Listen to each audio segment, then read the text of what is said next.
wolves sang to the blood moon, their voices rising like smoke through the mountain pines. Elara stood at the edge of the cliff, her silver cloak rippling in the wind, and listened to their ancient song. She had heard it every month of her life, but tonight it sounded different. Tonight it sounded like freedom. Her hand trembled as she pressed it against the leather satchel at her side.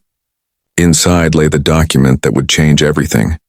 3 pages of carefully written words that would sever her bond to Marcus Greystone, Alpha of the Northern Pack, and release her from a marriage that had slowly drained the light from her soul. The blood moon hung low and full, painting the world in shades of crimson and shadow. According to the old laws, a blood moon gave power to endings and beginnings.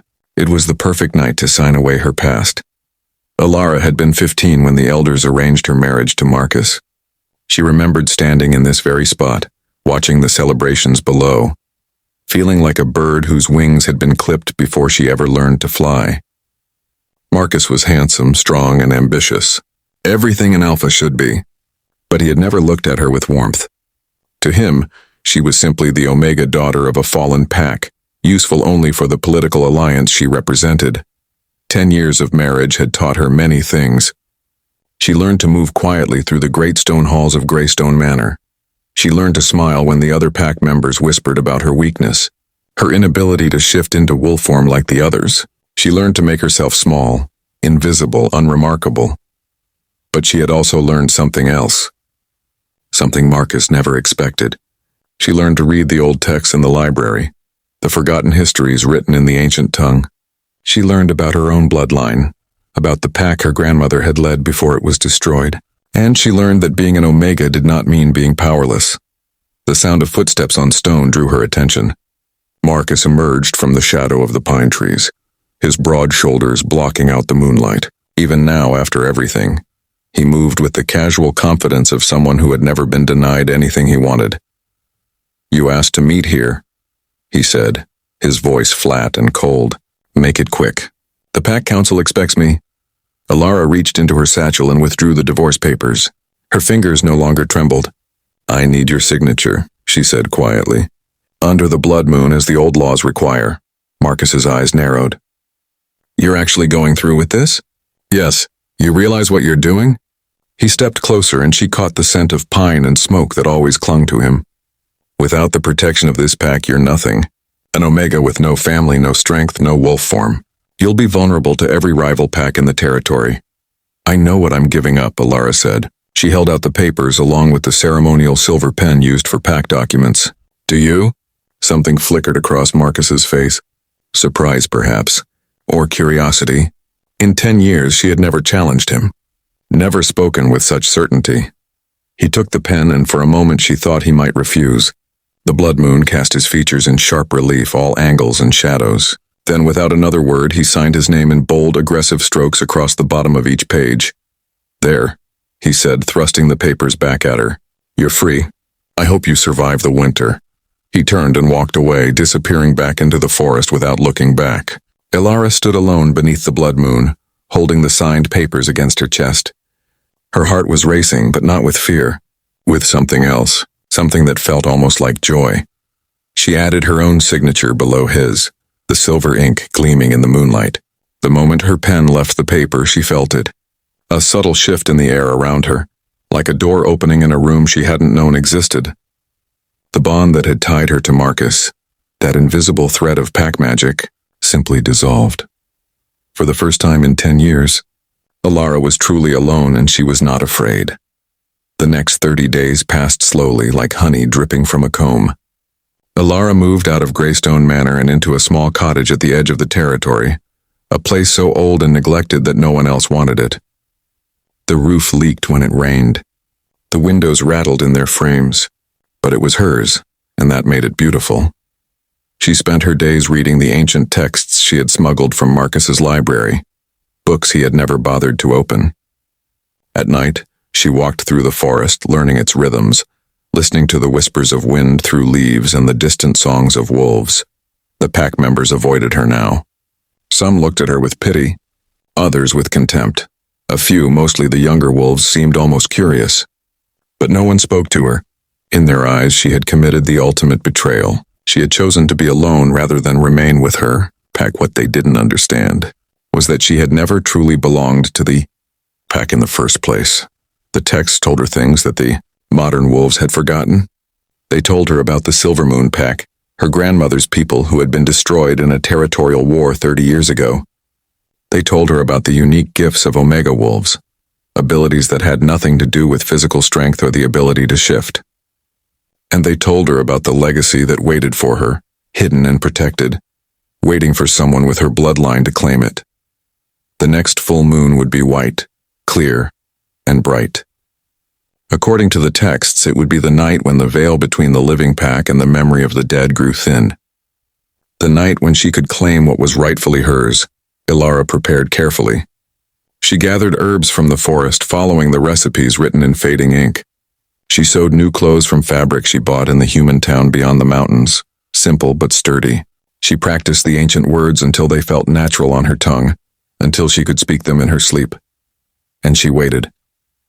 The white moon rose like a pearl over the mountains, full and luminous. Elara stood in the ruins of Silvermoon territory, a place that had been abandoned for 3 decades. Nature had reclaimed most of it. Trees grew through what had once been the Great Hall. Moss covered the stone walls, but she could still feel it, the echo of what this place had been. The memory of her grandmother's pack, their joy and their sorrow, lingered in the very ground. She walked slowly through the ruins, her footsteps careful and deliberate. She wore the ceremonial robes described in the texts, white fabric embroidered with silver thread in patterns that represented the phases of the moon. Her hair hung loose down her back, unbound as tradition required. At the center of the ruins, where the old pack meeting place had stood, there was a stone altar. Time and weather had worn its surface smooth, but the ancient symbols carved into its sides were still visible. Elara knelt before it, placing her hands flat against the cold stone. "I am Elara, daughter of Mira, granddaughter of Elena Silvermoon," she said, speaking the words she had practiced. "I come to claim the legacy of my blood, the inheritance of my line. I stand before you, the last of Silvermoon, and I ask to be recognized." For a long moment nothing happened. The forest was silent around her, not even the wind stirring the leaves. Doubt crept into Elara's mind. Perhaps the texts were wrong. Perhaps the legacy was nothing more than a story, a myth to comfort the descendants of a destroyed pack. Then the altar began to glow. It started as a faint shimmer, like moonlight on water. Then it grew brighter, silver light pouring from the ancient symbols carved into the stone. The light rose into the air, forming shapes that Elara almost recognized. Wolves made of pure luminescence, translucent and beautiful, circling the altar in a silent dance. One wolf separated from the others and approached her.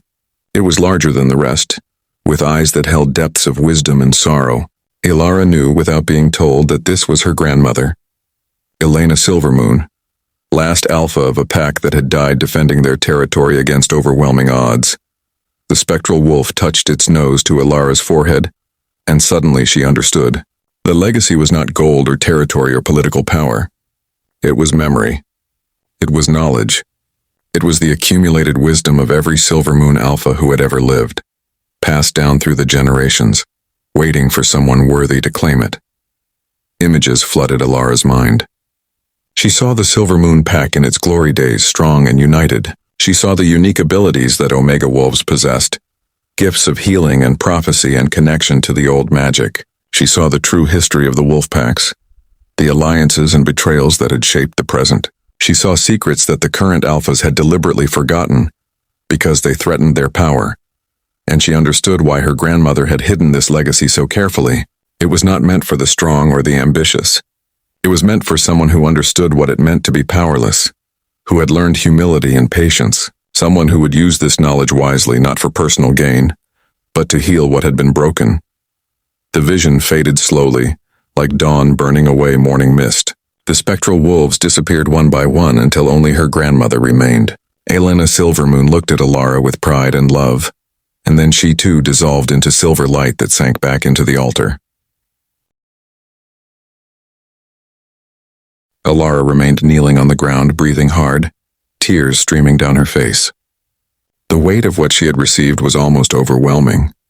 She felt changed, expanded, as if she had been a small room and suddenly walls had been knocked down to reveal a vast mansion beyond. She also felt her grandmother's final message, impressed directly into her consciousness. You are not weak. You never were. The strength to endure is greater than the strength to dominate. Remember this. Dawn was breaking when Elara finally stood and made her way back to her cottage. She felt exhausted and exhilarated at the same time, wrung out like a cloth but also somehow more solid, more real than she had ever been before. As she approached the cottage, she saw someone waiting on her doorstep. At first she thought it might be Marcus come to mock her or to demand something. But as she drew closer, she recognized Lydia, one of the younger wolves from the northern pack. Lydia had always been kind to her, offering small smiles when others looked away. Elara, Lydia said, standing quickly. Her face was tight with worry. I'm sorry to come so early, but I didn't know where else to go. My mother is sick. The pack healer can't figure out what's wrong with her. She's getting weaker every day and I'm so scared. 6 months ago, Elara would have apologized and explained that she had no healing skills, that there was nothing she could do. But now, with her grandmother's knowledge flowing through her veins, she recognized the symptoms Lydia described. It was an old illness, one that the modern healers had forgotten how to treat because they had abandoned the traditional remedies. I can help, Elara said simply. Come inside. I need to prepare some things. Lydia's eyes widened with surprise and hope. Really, but I thought... Everyone said you were just an Omega. I am an Omega, Elara said, pushing open the cottage door. That's exactly why I can help. Over the next few weeks, word spread quietly through the territory. The Omega who lived alone in the old cottage at the edge of the forest had saved Lydia's mother. She had cured an illness that no one else could identify, and she was willing to help others. They came cautiously at first.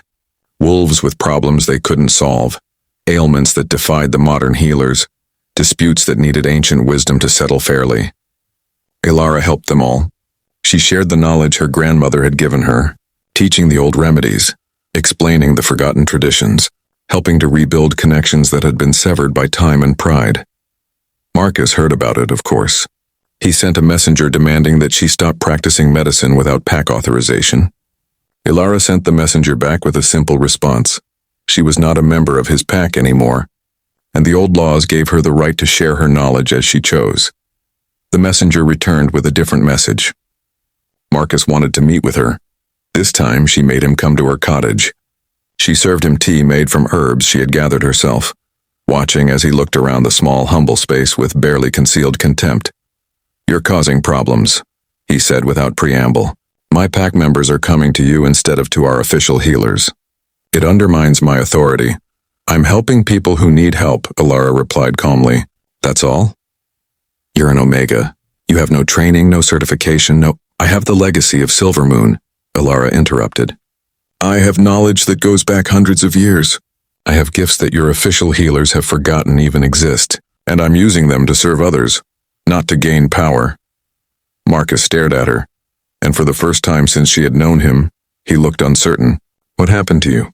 He asked quietly. You're different. I divorced you, Elara said with a small smile. That's what happened. I stopped trying to be what you wanted me to be, and I started learning who I actually am. And who are you? Elara looked out the window at the forest beyond, at the white moon now waning but still visible in the morning sky. I'm an Omega of the Silvermoon line. I'm a healer and a keeper of old wisdom. I'm someone who understands that true strength isn't about dominating others. It's about serving them.